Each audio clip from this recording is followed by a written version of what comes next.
Alors bonjour à tous, bonjour, bienvenue, il est 16 heures, bienvenue sur l'Insta Live de Partir en Livre, le festival de littérature jeunesse du ministère de la Culture organisé par le Centre national du livre. Aujourd'hui, on se pose une question, c'est quoi un booktuber? Et oui, un booktuber, c'est passionné de littérature qui font vivre les belles lettres à l'ère du numérique, sur les réseaux sociaux. Et on en a besoin de ces fenêtres sur tous ces mondes littéraires, sur toutes ces langues, sur tous ces univers. Aujourd'hui, on a trois invités qui vont nous les faire découvrir ces univers et ils nous raconteront comment ils transmettent cette passion, cette voracité littéraire. Et justement, notre première invitée, c'est Jeannot. Ce livre, en vrai, elle s'appelle Jeanne. Vous allez la voir, elle arrive. Elle s'appelle Jeanne, mais ses vidéos, c'est Jeannot ce livre. Salut Jeanne, salut Salut. Jeannot. Spécialisée plutôt dans la littérature étrangère. Elle a presque 30 000 abonnés à sa chaîne YouTube, c'est pas mal. Aujourd'hui, qui nous parle là? Je parle avec qui? Je parle avec Jeanne ou Jeannot? Tu parles avec un peu des deux en général. D'accord. Jeanne et Jeannot vont toujours un peu ensemble. Et justement, c'est quoi cette idée d'avoir créé cette espèce d'avatar, ce doppelganger, pour parler de littérature? Bah, en fait, le personnage de Jeannot, il est forcément lié à Jeanne. En fait, on m'avait toujours un peu appelé Jeannot. Mon entourage m'a toujours appelé Jeannot. Il n'y a pas trop de raison particulière. Et en fait, bah, je reprends comment je suis vraiment avec bah, mes proches, les personnes avec qui je suis le plus proche, pour avoir ce côté hyper naturel où on fait des blagues, etc. Et je me suis dit, c'est vrai que sur BookTube, on a bah, beaucoup de personnes plutôt un petit peu sages, voilà. Et moi, je voulais un personnage un peu qui fasse, on est au bar, quoi. On est sur D'accord. le comptoir et que ça fasse un peu bah, que ça permet d'une certaine manière un peu de dédramatiser la littérature. Voilà. Parce que lire des livres, c'est pas si sérieux, et ça peut être cool, voilà. C'est ça, et que du coup j'aime bien parfois dire bah voilà, moi il y a une question qui m'intéressait, je connais pas la réponse, je suis allée faire les recherches pour vous et de montrer qu'en fait n'importe qui peut s'intéresser à ces questions-là. Et pourquoi avoir commencé cette chaîne alors?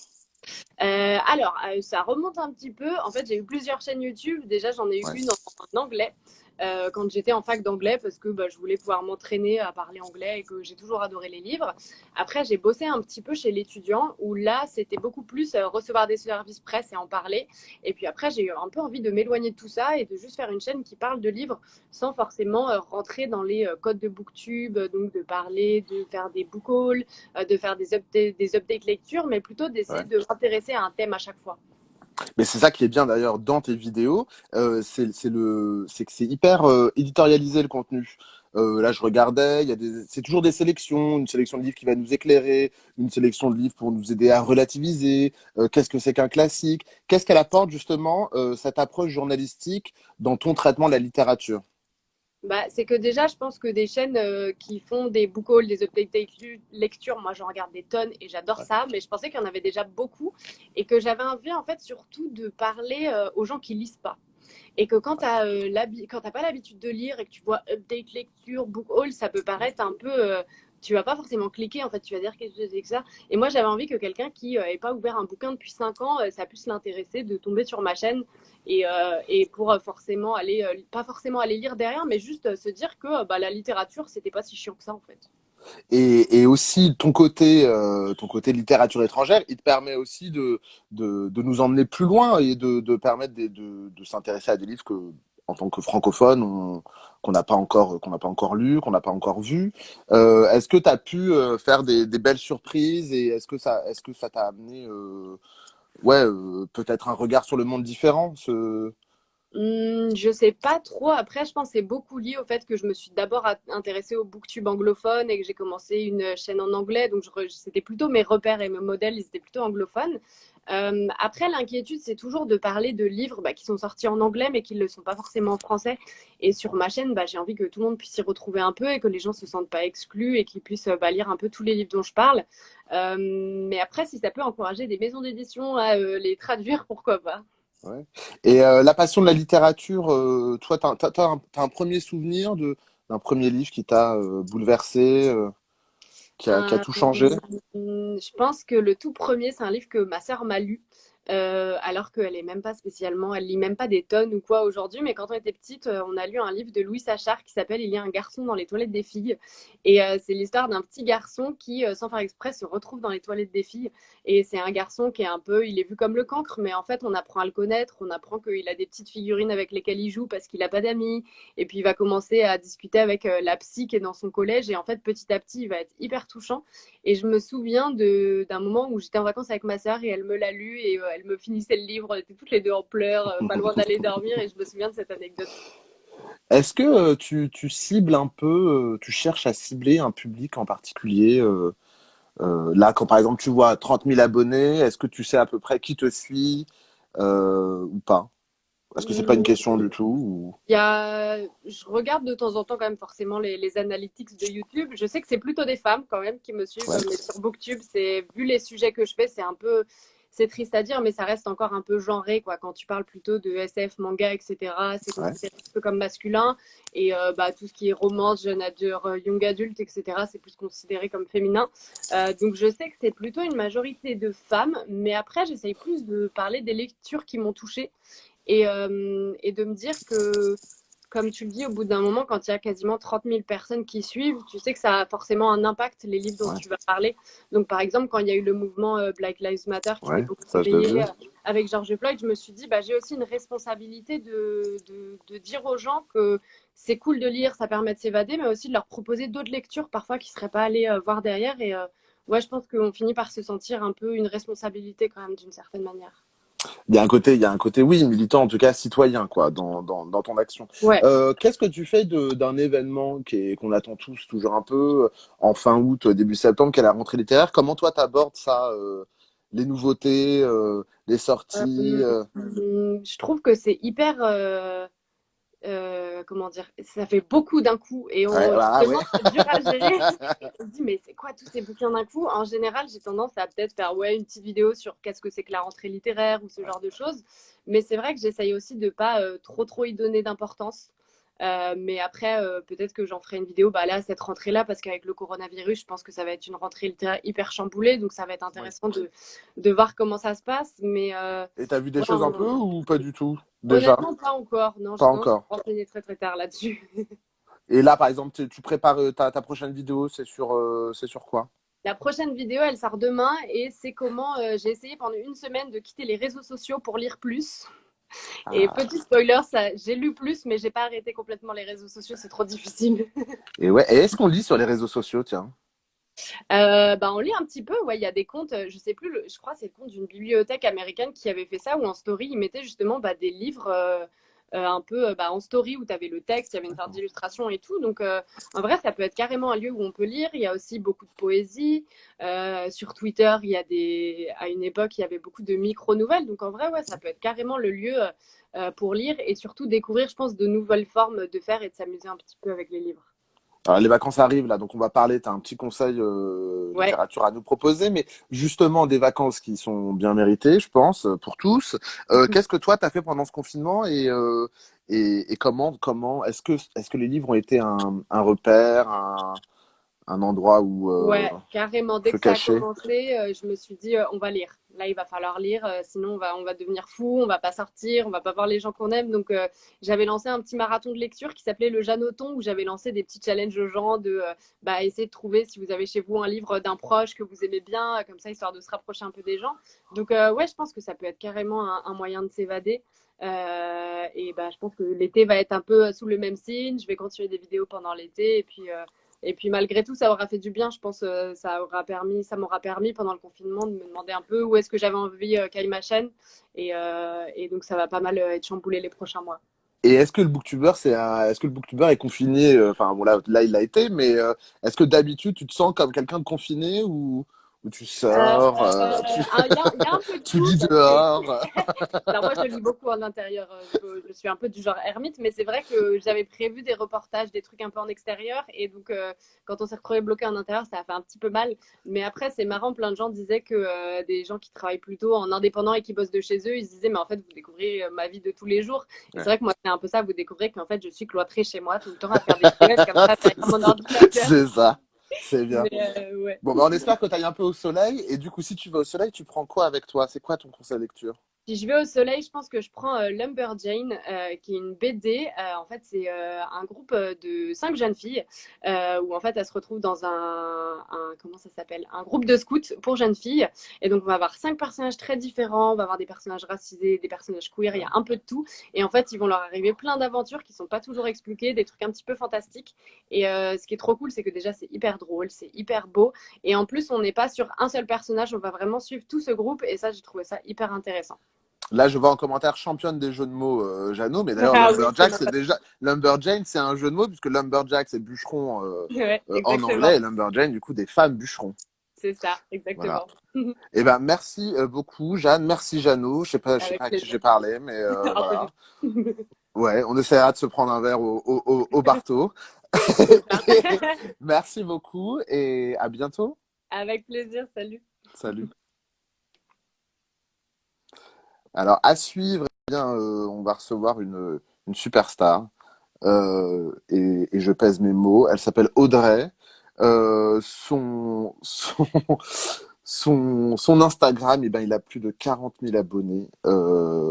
Sur sa chaîne YouTube, c'est plus de 67 000 abonnés. C'est énorme. Ça s'appelle Le souffle des mots.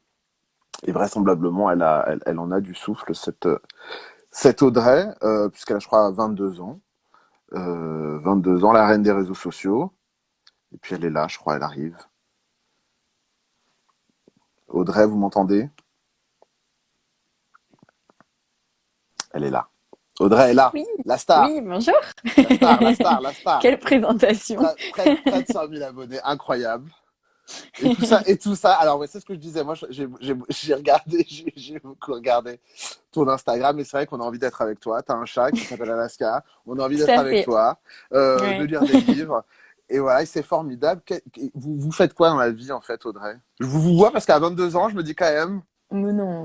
moi aussi, j'ai des petites leçons à tirer. Qu'est-ce que tu fais dans la vie? Bah justement, je viens de finir mes études de métier du livre, donc Ah, totalement en rapport avec ma passion, hein, la lecture, plutôt dans la communication, l'événementiel, les relations d'accord. presse, libraire, etc. Et à la rentrée, bah, je me lance en freelance, donc en fait, je suis ouverte à plein de propositions. Donc l'idée, c'est de continuer, de continuer ça, évidemment, de Ouais, continuer ce travail de booktuber. tout Mais est-ce à que tu fait. pourrais faire que ça, par exemple? Bah, j'aimerais bien, mais c'est vrai que c'est quand même compliqué d'en vivre entièrement, donc Ah. c'est pas encore possible pour le moment. Et En tout est-ce que, cas, alors, pour moi, il y a ça pas, me pas de semble clé. malice du tout dans ma question, mais justement, est-ce que tu gagnes un peu ta vie là?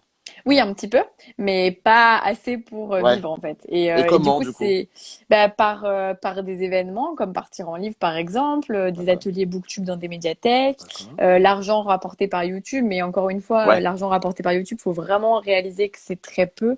Enfin, Ouais. ça va aux alentours de 100 à 200 euros par mois. Dans les Ah, très bons d'accord, mois, oui, hein. Faut d'accord. vraiment se Ok. dire que et après les partenariats avec les marques ou les maisons d'édition, D'accord. même si c'est quand même beaucoup plus rare. D'accord. Parce qu'une maison d'édition, faire un partenariat rémunéré avec elle, c'est tout un cadre. Donc, c'est quand même plus compliqué qu'avec une marque où, évidemment, c'est du pur placement de produit, quoi. Ouais. Et cet Instagram, il est né quand? Et quand est-ce que ça s'est développé? Et comment ça s'est développé et YouTube aussi d'ailleurs. Oui, Qu'est-ce qui bah s'est en fait, passé? ce qui s'est passé, je pense, et c'est ce que je dis beaucoup aux personnes qui me demandent comment on fait pour fonctionner, etc. Faut Ouais. vraiment se dire que je suis quand même arrivée au tout début du mouvement D'accord. BookTube, Bookstagram, tout ça. Vraiment, moi, ça fait 7 ans que je suis dessus, donc c'est énorme, D'accord. 7 ans. Ça Donc, tu as fait, commencé et en fait, du adolescente, quoi. Ouais, ouais, j'avais 15 ans. Donc vraiment, j'étais beaucoup plus jeune. Et en fait, j'ai commencé au tout début quand il n'y en avait pas encore beaucoup. Donc c'était quand même plus facile de se démarquer quand on était très peu au final. Maintenant, il y a tellement de gens qui se lancent et c'est génial, hein. Et il faut pas désespérer parce qu'on n'a pas encore 60 000 abonnés, hein. Il y a 5 ans, j'avais pas du tout 60 000 abonnés. Il faut vraiment se dire que voilà, ça évolue à son rythme. Et en fait, bah, ce qui a marché au final, c'est le fait d'avoir commencé un peu au tout début du mouvement et d'être resté très active, je pense, beaucoup. Parce que c'est difficile des fois de rester actif sur les réseaux sociaux, de rester proche de sa communauté, etc. C'est vrai que j'ai jamais vraiment arrêté, donc des fois ça peut être plus fatigant à certaines périodes que d'autres, mais bon, ça apporte tellement de belles choses que du coup, ça, j'ai jamais voulu arrêter, quoi. Et tu dirais que sur une semaine, ça te prend combien de temps? Beaucoup. En fait, c'est Beaucoup. difficile à imaginer, mais par exemple, parfois, je vais mettre une story. Bah, typiquement, un exemple, hier, j'ai mis des stories sur un passage en librairie. J'avais jamais fait ça. Donc, j'ai montré un peu les livres que j'allais peut-être acheter et tout. Et ce qui, évidemment, pousse à répondre, à réagir, etc. Et c'est génial parce que comme ça, mes lecteurs me donnent des conseils, me disent, ah, prends celui-là, ne prends pas celui-là, Ouais, etc. Mais en fait, ça va être 50 à 100 messages en quelques heures. ouais. Et en fait, c'est tout bête, mais répondre à 100 messages, c'est très long. Et moi, vu que pour l'instant, je fais encore vraiment, pour moi, c'est très important de répondre à tout le monde. Bah, ça prend du temps. Donc, j'essaye vraiment d'organiser mon temps. Mais c'est pour ça que je dis, je pourrais même pas le quantifier parce que je vais passer énormément de temps à le faire, même sans m'en rendre compte parfois. Et comment comment tu définirais enfin, la différence entre un traitement Instagram et un traitement YouTube, par exemple? C'est très différent. Déjà, Instagram, c'est très spontané. L'avantage, c'est qu'en story, je peux poster un peu ce que je veux. Alors, Ouais. effectivement, on peut pas dire que mes stories soient entièrement spontanées parce que ma petite cabane, ma petite mise en scène, tout ça, Oui. ça reste un petit truc que j'organise. Mais en soi, je le prends sur le vif. Hein. Je passe pas 10 000 ans à poster une story. Pour les photos Instagram, par contre, un peu plus de temps. D'accord. Parce Ouais. que souvent, je prends des photos un peu jolies, un peu travaillées. Donc, du coup, il y a le fait de la prendre, etc. Tout ça. Alors que YouTube, ça va être beaucoup plus long parce que faut tourner une vidéo, faut la monter. Et vraiment, le montage, très très très grosse partie. Ouais. Enfin, en soi, moi, je fais pas des montages très longs hein, parce que je fais vraiment que du cut. Je m'applique pas Ouais, ouais, particulièrement sur le montage. Je n'aime pas ça. Je trouve ça fun de le faire ouais. pour d'autres projets, mais voir ma tête pendant 1 heure et demie, c'est pas c'est pas ce qui me passionne. Donc ça prend du temps. Et puis la poster, préparer tout ce qui va autour, tout ça, c'est tout un truc qui prend beaucoup plus de temps, je pense. Et justement, toi, qu'est-ce que t'aimes en littérature? Qu'est-ce que tu conseilles? Enfin, est-ce qu'il y a une ligne directrice ou tu pars pas, Ah, t'es aventurière, t'es buissonnière, tu pars un peu partout et c'est ça qui est amusant. il y a un peu une ligne directrice parce que je lis pas vraiment pas mal de young adulte, de littérature jeune D'accord, adulte, donc pour les grands adolescents où les personnages ont entre 18 et 25 ans. Donc en fait, ma d'accord, cible un peu mon âge, mais parfois des romans ados aussi parce que je sais que je suis vraiment beaucoup suivie par des ados et c'est pour d'accord. ça aussi que c'est important pour moi. Mais parce que j'aime en lire, hein, je me force absolument pas à en lire.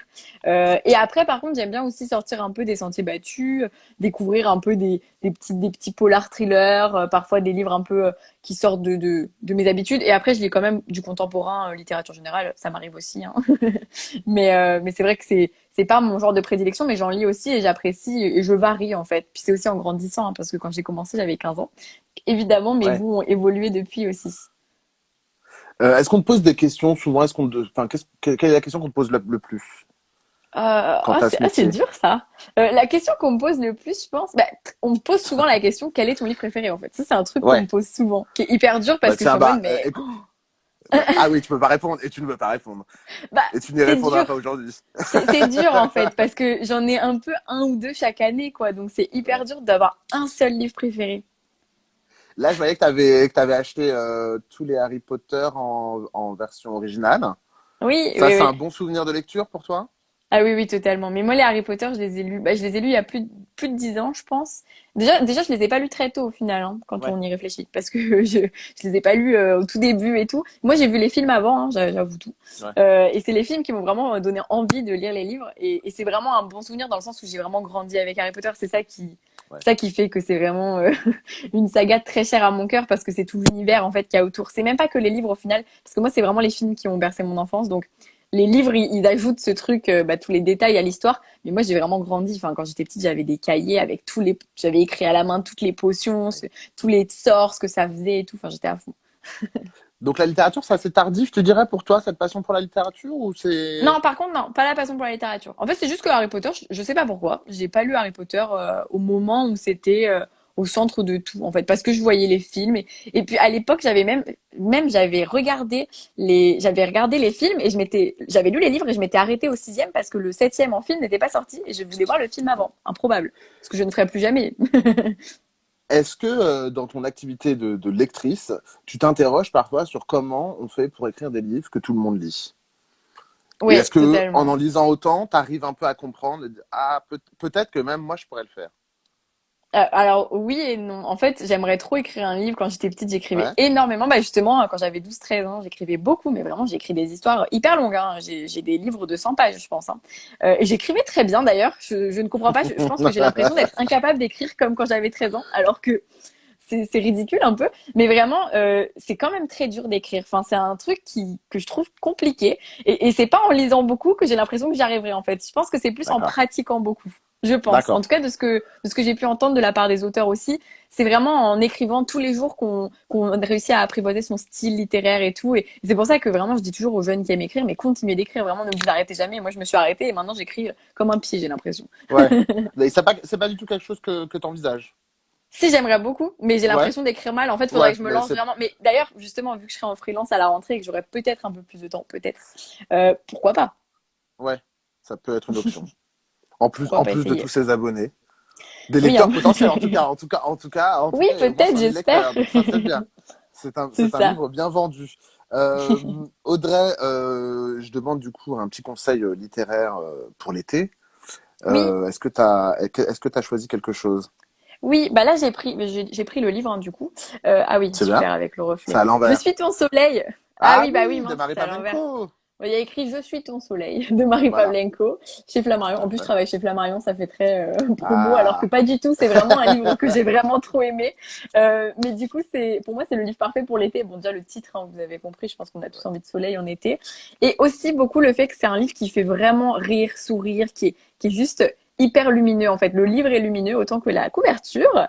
Et vraiment, j'ai trop aimé cette histoire. En plus, c'est l'histoire d'une adolescente qui entre en terminale, donc ça peut vraiment parler à pas mal d'ados, parce que moi, je sais quand j'étais même en troisième seconde, j'aimais bien lire des livres sur des ados un peu plus grands. ouais. Donc, et c'est vraiment très chouette. Je pourrais même pas vous le résumer, juste lisez-le. Y a pas de, pour moi, c'est un livre, il faut se plonger dedans. C'est l'année de terminale d'une adolescente qui est trop drôle et trop attachante, quoi. Un livre qui d'ailleurs va être adapté au cinéma. Certainement, le tournage devrait reprendre à la rentrée. Donc C'est voilà, pas vrai. Je voilà. suis On complètement en à apprend l'ouest, tous non? les jours. Bah ouais, hein. Trop bien, Moi aussi, je te donne des petits conseils, tu vois. trop Hein. cool. Ah, J'ai mais pas 100 alors 000 là, je suis abonnés, trop mais je te donne des contente. conseils, Audrey. Tu Parce que vois, je te vraiment, donne c'est des mon petites gros coup infos. de cœur. Trop bien. Merci beaucoup, Audrey. Je te Bah laisse ouais, bah repartir merci beaucoup et merci à toutes les personnes qui étaient là à tout à aussi l'île. et C'était bonne super. suite de live. Ouais, merci beaucoup. Salut. Merci. Salut. Alors, et on continue. On continue avec notre troisième invité. En fait, ils sont deux. C'est un duo. C'est le duo de Casabule. Alors, vous allez le voir, on parle bande dessinée. On en a parlé un peu avec Jeannot, mais, euh, mais on va en parler un peu plus avec eux. C'est deux passionnés de BD, donc ils animent une chaîne YouTube qui s'appelle Casabule, plus de 2000 abonnés. Alors, où est-ce qu'ils sont? Est-ce qu'ils sont là? Ils sont là. Ils arrivent. Hop. C'est Mathias Élise, donc, de Casabule. Vous m'entendez, les Oui, on amis? t'entend, tu nous entends? Je vous entends, mais je ne vous vois pas. Eh ben, bravo. La case est vide. La case est vide, tout à fait. Eh Elle ben, va se remplir, elle va se remplir. Bah, c'est bizarre parce que ouais, ça fait noir pour nous aussi. Sinon, Ah, mets un merde. message sur le truc et puis dis-lui de l'inviter. sinon, on essaie de raccrocher. Attendez. On va raccrocher, on va reprendre. Ça marche. Hop, hop, hop, hop, hop, hop, hop. Où est-ce... Alors, on réessaye. Bah oui, on va parler un peu de bande dessinée avec Lise et Mathias. Casvide à Casabule, absolument, Farid de Musset. Farid de Musset, meilleur pseudo d'ailleurs, je dois dire. Et la photo va avec. Alors, est-ce que vous m'entendez, Lise et Mathias? Est-ce que vous me voyez? Est-ce que vous me recevez? Je ne sais pas. Aïe, aïe, aïe, aïe, aïe. Bon, malheureusement, on n'a pas tous une connexion Internet. Oui, peut-être qu'ils lisent beaucoup de BD et qu'ils n'ont pas payé Free. Et voilà, c'est peut-être ça le problème. De rien, Farid. Alors, bon, bah écoutez, je crois que j'ai peur qu'on ne les trouve pas. Alors, vous voyez, désolée, il n'y a que le son, il n'y a pas Ouais, l'image. bah, on va faire au son. Alors, bah oui, alors je ne vous vois pas, mais donc voilà, vous avez deux Vraiment grands navrée, c'est sourires. bête, ça m'a fait tout à l'heure. Bah oui, bah écoutez, c'est pas grave, c'est les aléas du Bah, direct. en fait, Alors là, c'est Lise qui parle, bien sûr. Hein, voilà, Mathias, est-ce qu'on peut t'entendre? Est-ce que tu nous Oui, dis oui, je bonjour? suis là aussi. On ne voit pas, mais je suis là. Alors, donc je renvoie évidemment tout le monde à aller découvrir la chaîne YouTube Casabule avec des vidéos. Et il y a un vrai travail de création, je trouve, sur ces vidéos pour faire toute la lumière sur la culture BD. Alors, j'aimerais caricaturer, mais vraiment, encore une fois sans malice. Mais parfois, on voit la BD comme quelque chose d'un peu niche. Comment vous êtes venu à la BD? Et est-ce bah, que d'ailleurs, et peut-être que c'est pas le cas, peut-être que c'est pas du tout niche, peut-être que je me trompe. Ah merde, mince, je vous ai perdu. Je vous ai reperdu.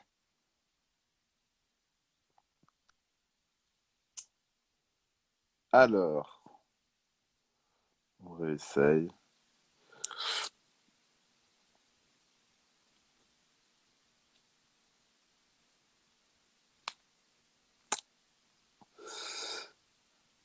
Pardon, hein, les amis. Hein. Je suis désolé, en plus, ça reste 5 minutes là, donc faut.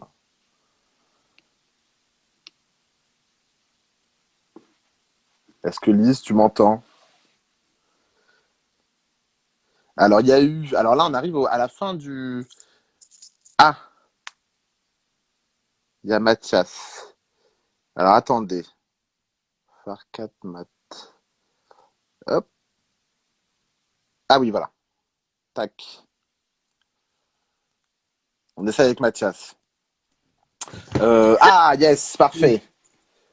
C'est Bon, le bah. téléphone de Lise qui bougeait du coup. Ah là là là là là là là là là. Aïe, aïe, aïe, aïe. Mais c'est pas grave, on avance, on avance. Alors, Ouais. du coup, la vraiment bande navrée. dessinée, comment vous êtes venu à vous dire on va faire des vidéos pour parler BD? Vas-y. Et bah, en fait, nous, la bande dessinée, c'est un truc qui nous a un petit peu réunis tous les deux, puisqu'au début de notre relation, en fait, j'ai emmené Mathias dans une librairie et je lui ai dit, regarde, il y a plein de choses qui sont super, qui se font en termes de Mais romans vous êtes graphiques. ensemble, c'est ça que vous êtes en train de me Ouais. dire? Mais oui.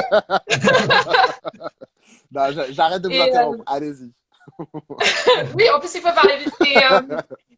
Et du coup, on aime beaucoup, on est très très branchés création tous les deux, beaucoup beaucoup dans plein de domaines. On avait envie de créer ensemble sur un projet commun, et c'est pour ça qu'on a décidé de lancer une chaîne YouTube sur le thème de la bande dessinée. Et surtout, c'était aussi pour nous former. Moi, comme ça, j'ai pu me former au montage et D'accord. Lise a parlé devant la caméra. Ah, c'est bien. Voilà. Donc ça, c'est bien. Donc non seulement, alors, allez donc dans toutes les librairies de BD pour draguer, ça marche donc. Et ensuite, on lance sa chaîne de BookTube pour apprendre à monter, pour apprendre à parler devant une caméra. C'est très important. La bande dessinée, c'est quoi? Parce que la bande dessinée, c'est quand même un monde. Encore une fois, bon, la littérature c'est long, mais c'est gros et c'est long, mais la BD aussi. Est-ce que vous avez des figures de référence dont vous pourriez nous parler, l'un comme l'autre? Genre des auteurs? Ouais. Est-ce qu'il y a Bah oui, un auteur préféré pour toi et un auteur préféré pour Mathias? c'est dur de choisir Ouais. un auteur, mais vraiment, moi, un auteur qui m'a énormément marqué, c'est Julien Nil, qui est l'auteur de Lou chez Glénat. Et Ah oui. en gros, c'est une de ses œuvres qui m'a fait me remettre à la bande dessinée et redécouvrir plus particulièrement le genre du roman graphique, qui sont des Oui. BD dans un format moins classique. Et il a fait une BD qui s'appelle Le Viandier de Polpette, qui est hyper chouette. Et c'est ça qui m'a donné envie de revenir à la BD une fois que j'étais jeune adulte. Et il est trop fort. Je pense que c'est lui mon maître à penser en termes de BD. Et toi, Et Mathias? moi, en fait, à la base, je connaissais que les trucs franco-belges assez classiques, les Gaston, les D'accord. Tintins, Ouais. ça ne connaissait pas des masses. Et Lise m'a fait découvrir Lewis Trondheim, qui est un Ah, auteur qui super. fait des trucs assez fous, des trucs très originaux et qui changent. Et en fait, j'ai vraiment redécouvert la BD grâce à cet auteur. Est-ce Et il y que. a Ouais. Pénélope Bagieux Ah aussi, oui, qui est trop voilà, c'est fort. ça. Oui. Oui, justement, je me demandais, vous êtes plutôt Fab Caro, Pénélope Bagieux, plutôt Bretéché ou Rézère? Est-ce que là, vous trouvez il y a des choses qui vous intéressent? En fait, on aime tout le monde à partir du moment où ils sont doués. Est-ce que le fait d'être une fille et un garçon, d'être deux donc, est-ce qu'on ratisse plus large? Et est-ce que ça nous emmène dans des. Est-ce qu'il y a de la BD pour filles et est-ce qu'il y a de la BD pour garçons ou pas du tout? Il y a pas vraiment de la BD pour filles ou pour garçons. Par contre, c'est vrai que Lise, par exemple, tout ce qui est super-héros, ça l'intéresse pas du tout. Moi, je m'y connais pas trop, mais ça m'intéresse. Du coup, je vais voir un petit peu. Et peut-être que Et puis, Lise, ça inversement, l'intéresserait des super héroïnes. C'est peut-être ça peut l'intéresser. Peut-être. Peut-être qu'il n'y a pas Ah, mais assez oui, il de. y en a qui Il y a trop de super héros. Mais en fait, ce qui est intéressant, c'est que plus sur le plan personnel, comme on a tous les deux des goûts assez variés, on se fait lire des choses qui changent énormément. Et par exemple, moi, il y a pas longtemps, j'ai fait découvrir ça à Mathias. C'est un manga qui s'appelle First Jump New Life. Et je pense pas que tu l'aurais lu si je te l'avais pas conseillé, parce que c'est plutôt à destination des filles. Et inversement, lui aussi me fait découvrir plein de trucs. Donc, on est des lecteurs assez différents, mais assez curieux. Donc, ça permet de ratisser large, si je puis dire. Ouais. Comment vous voyez la parution de vos vidéos? Vous les voulez mensuelles, hebdomadaires? Est-ce que le rythme vous convient? Est-ce que vous dites que vous pourriez faire plus, vous pourriez faire moins, vous pourriez faire différemment? Est-ce que vous êtes arrivé à ce que vous pensez être le mieux pour parler BD? non, en fait, on a un parcours assez chaotique au niveau de la Ouais, diffusion. Au début, on s'était dit pour avoir du monde et régulièrement, on en sortait une par semaine, je crois, ouais, Tous les mercredis. tous les mercredis. Et là, c'était vraiment le côté régularité. ouais. Et comme ça nous permettait vraiment de s'entraîner à fond toutes les semaines. On devait s'entraîner à faire du montage de la vidéo. Après, on est devenu plus tranquille. Et après l'année dernière, il y a Lise qui a eu son travail avec la BD, Ouais. etc. Et c'est devenu ça nous prenait trop de temps. Du coup, on est un peu parti en pause. Et maintenant, on a déménagé, tout ça. On a envie de repartir sur un rythme. Moi, D'accord. j'aimerais bien qu'on en fasse au moins une par mois. Ouais. Mais on ne sait pas encore. Ça va dépendre vraiment de nos tafs, ce qui nous fait gagner de l'argent quoi, dans la vraie vie Voilà. aussi. Bah oui. Ben oui. On termine par un petit conseil de lecture pour cet été. Alors, vous allez partir certainement, vous, en amoureux, et vous en avez de la chance. Mais avant de partir, vous allez nous donner ce petit conseil. Alors, je sais plus, il y en a un chacun, il y en a... Oui, c'est ça. Oui, un Parfait, chacun, ça va Ouais. être très rapide. parfait. Alors moi, c'est Asadora. Ouais, Pour l'instant, c'est en 2 tomes. d'accord. C'est fait par Naoki Urasawa, qui a fait Monster, 20th Century Boy et plein de mangas assez connus. Et ce que j'aime beaucoup dans ce manga, c'est que c'est très, euh, très réaliste dans le traitement. En fait, on suit une petite fille qui a une dizaine de frères et sœurs, qui est un peu l'oubliée. Et en fait, à un moment, dans ce petit, c'est quoi, c'est une sorte de bidonville, quoi. Il y a une tempête qui arrive et c'est la merde. Et après, avec un aviateur, ils vont essayer d'aider les gens. Et c'est très réaliste jusqu'à la dernière page du tome 1 où on sent que ça va partir sur le fantastique. Et plus Ah, on avance dans le manga, moins on sait où on va. C'est de la bombe, que vous soyez lecteur de manga ou pas. Asadora, vous kifferez. En plus, c'est hyper facile à lire. top, super. Et toi, Lise? Et Vas-y. moi, je vais vous parler de Mes ruptures avec Laura Dean, qui est une BD sortie chez Rue de Sèvres par des autrices canadiennes. Et en gros, ça raconte l'histoire d'une jeune femme de 17 ans qui est lesbienne et qui en bave un peu à cause de cette fameuse Laura Dean qui n'arrête pas de rompre avec elle et de la reprendre. Et juste, je vous montre vite fait les pages. C'est du rose et du gris. C'est magnifique. Voilà. Donc, c'est vraiment le côté graphique qui m'a beaucoup marqué, mais aussi l'aspect un peu tranche de vie. Voilà, c'est des petits bouts de sa vie. Et c'est trop chouette. Et c'est mon plus gros coup de cœur de l'été. Super, génial. Merci pour votre enthousiasme. Merci à tous les quatre. Merci à Jeanne Solive. Merci à Audrey du Souffle des Mots. Merci à vous, Mathias et Lise de Et Casabule. ben, merci à toi. Au revoir. Rendez-vous demain à 16h sur Facebook pour une émission spéciale consacrée aux frissons, aux polars, à l'angoisse. Vous serez au rendez-vous évidemment, hein, Mathias et Lise, bien sûr. Et merci à tous. Au revoir.